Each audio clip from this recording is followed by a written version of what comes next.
नमस्कार, आप देख रहे हैं खबरें अभी तक और मैं हूं सुंदर सोलंकी। बेटी हर रिश्ते की बुनियाद होती है। वो बहन है, बहू है और सबसे बड़ी बात वो माँ है, जिससे इस दुनिया का अस्तित्व है। लेकिन हैरानी और अफसोस की बात यह है कि वो बेटी ना घर में महफूज है और ना ही घर के बाहर।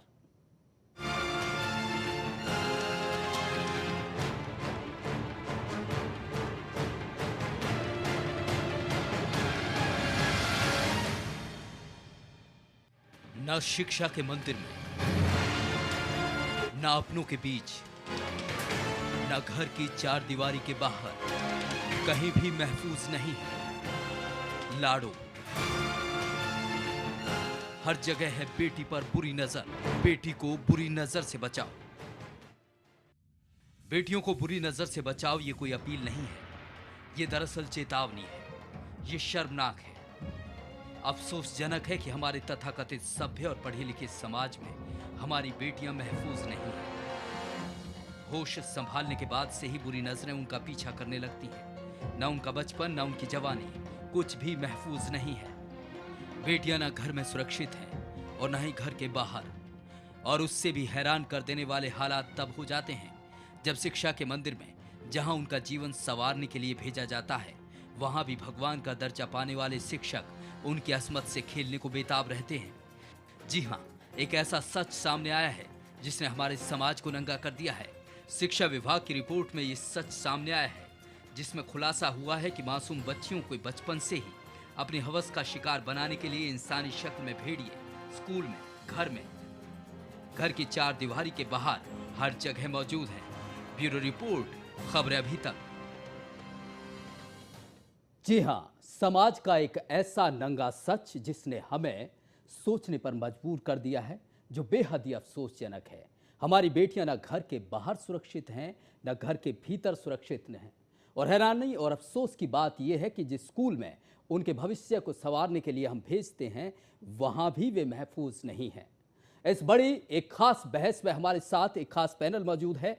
हमारे साथ मौजूद हैं डॉक्टर ब्रह्मजीत सिंह संधू, जो मनोचिकित्सक हैं, साथ ही समाज सेवी, मशहूर समाज सेवी आशा शर्मा हमारे साथ मौजूद हैं।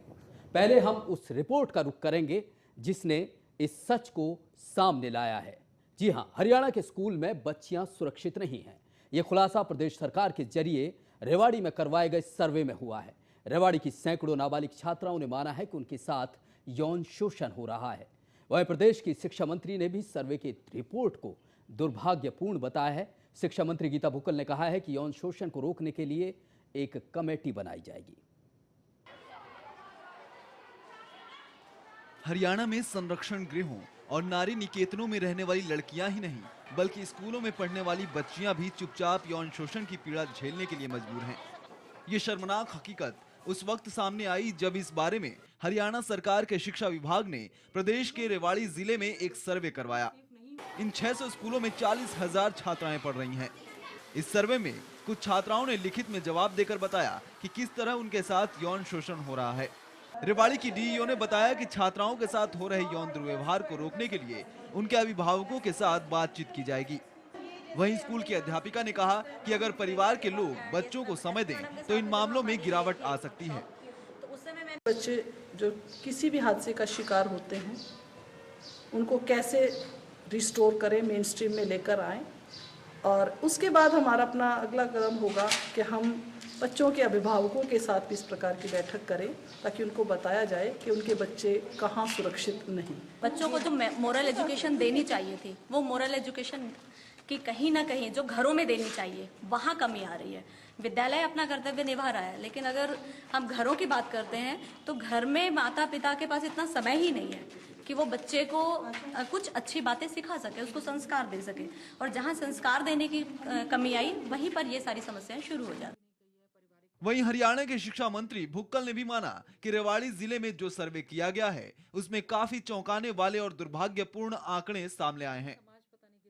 से लिया है और हम प्रयास करेंगे कि हमारे सभी स्कूलों में हम लोग ये सुनिश्चित करें कि बच्चों के साथ इस तरह के कोई भी घटनाएं, दुर्घटनाएं ना हो। इसके लिए हम लोग शिक्षा विभाग भी, होम डिपार्टमेंट भी और हमारा state commission for child protection right, एक जो कमीशन का गठन हुआ है, हम उसमें सुनिश्चित करेंगे कि वो लोग भी सभी जगह जाएं और बच्चों के हितों में, बच्चों के राइट्स में कहीं भी हनन ना हो, इसकी पूरी कोशिश की।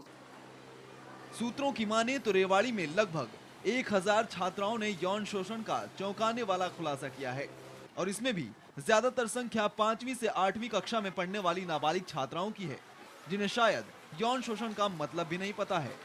इस मामले में अब सरकार अपने तमाम विभागों के बीच एक समन्वय समिति बनाने की तैयारी कर रही है। इसके अलावा हरियाणा सरकार का दावा है कि state commission for protection of child right का भी गठन किया गया है, जो प्रदेश के शिक्षा विभाग और गृह विभाग के साथ मिलकर बच्चियों के यौन शोषण के खिलाफ संयुक्त रूप से काम करेगा। बच्चों से उन्होंने रेगुलर बातचीत की और पूछा, और मैं कहूँगी बड़े दुर्भाग्यपूर्ण आंकड़े हमारे सामने निकल कर आए कि बच्चों ने ये बताया कि उनसे किस तरह की इस तरह हरकतें होती हैं। तो हमने इसको बड़ा गंभीरता से लिया है।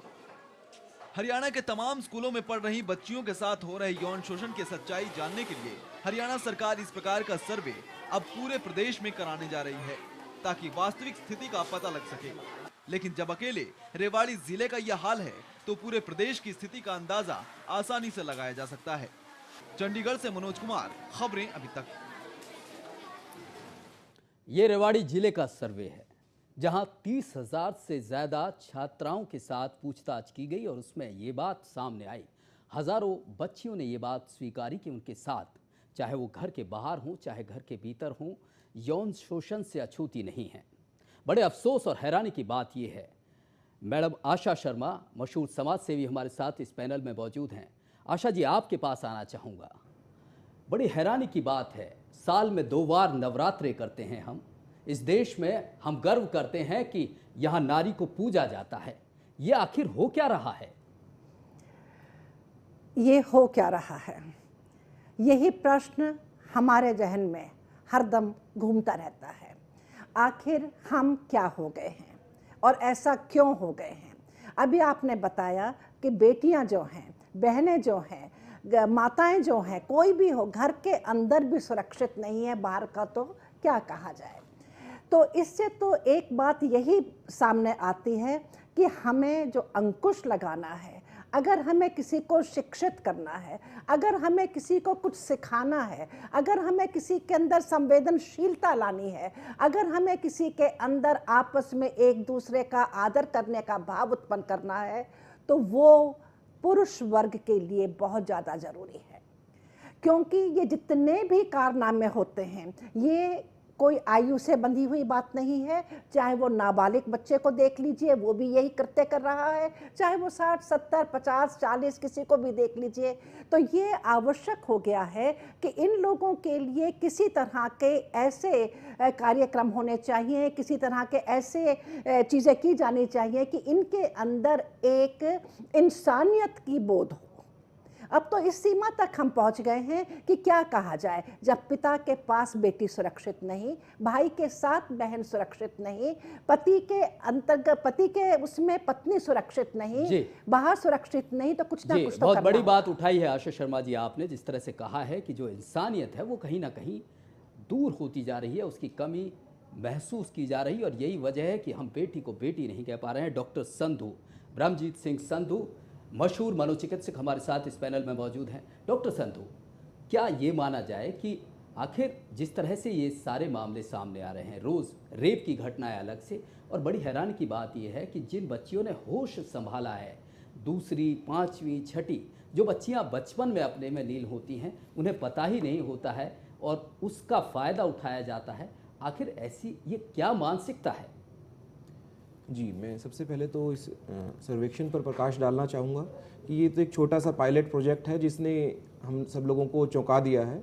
इस प्रकार के सर्वेक्षण, इस प्रकार के सर्वे आमतौर से विदेशों में रूटीन में करवाते रहते हैं, और उन्होंने ये पाया है कि इस प्रकार का शोषण जो है बच्चों में बहुत अर्ली एज में शुरू हो जाता है, और उसकी वजह से उनके अंदर तो मानसिक दबाव आने ही लगता है। साथ में उन्होंने ये पाया है कि वो लोग जो कि शोषण करते हैं वो भी किसी ऐसी मानसिकता के शिकार हैं, ऐसे पर्सनालिटी डिसऑर्डर के शिकार हैं कि वो लोग ऐसे शोषण को बढ़ावा देते हैं और वो नॉर्मल तौर से अपने आप को संतुष्ट नहीं कर पाते हैं। ना वो अपने परिवार में संतुष्ट हैं, ना वो अपने समाज में संतुष्ट हैं, ना अपनी जॉब में संतुष्ट हैं, और जहाँ पे भी काम कर रहे हैं वहाँ पे भी इस प्रकार की नज़र से ही काम कर रहे हैं। तो इस प्रकार के सर्वेक्षण मैं कहूँगा कि होने चाहिए, और ताकि हम लोग जागृत रहें और इस प्रकार की चीज़ों के लिए हमें अवेयरनेस आएगी, तभी हम उससे बचाव के लिए अपने आप को प्रिपेयर कर पाएंगे। जाहिर सी बात है सर्वेक्षण होने चाहिए। जिस तरह से ये सर्वेक्षण हुआ उसमें ये डेटा सामने आया है। लेकिन बड़ा सवाल डॉक्टर साहब ये है कि आखिर जिस तरह से आशा शर्मा जी ने बात की कि हमारी जो इंसानियत है, हमारा जो समाज है, हम कहने को बड़ी बड़ी तरक्की की बात कर रहे हैं, बड़ी बड़ी ऊंचाइयां छूने की बात कर रहे हैं, बड़े एजुकेशन हाईटेक होने की बात कर रहे हैं, लेकिन जो मानसिकता है, जो हमारी सोच है, आखिर बच्चों को भी उनका बचपन नहीं जीने देती है। आखिर ये किस ओर हम जा रहे हैं?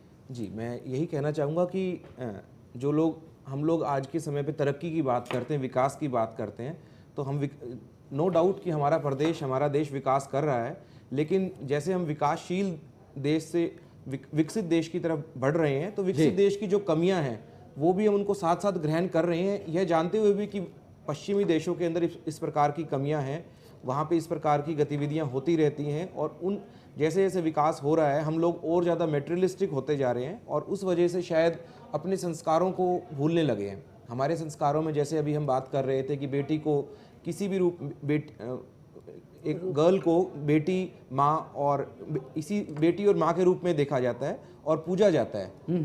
तो यहाँ पर धीरे धीरे करके वो हम पूजा तो कर रहे हैं, शायद वो फॉर्मेलिटी के लिए कर रहे हैं, और बहुत से लोग ऐसे हैं जो कि उसकी सच्चाई से, उसकी थीम से, उसकी आत्मा से जुड़े हुए नहीं हैं, और उसकी बजाय वो लोग सिर्फ फॉर्मल तौर पे पूजा कर रहे हैं, और सचमुच के अंदर उनके अंदर वो भावना, वो समाज में जो रिस्पेक्ट होनी चाहिए फॉर ए गर्ल, वो धीरे धीरे करके गायब होती जा रही है।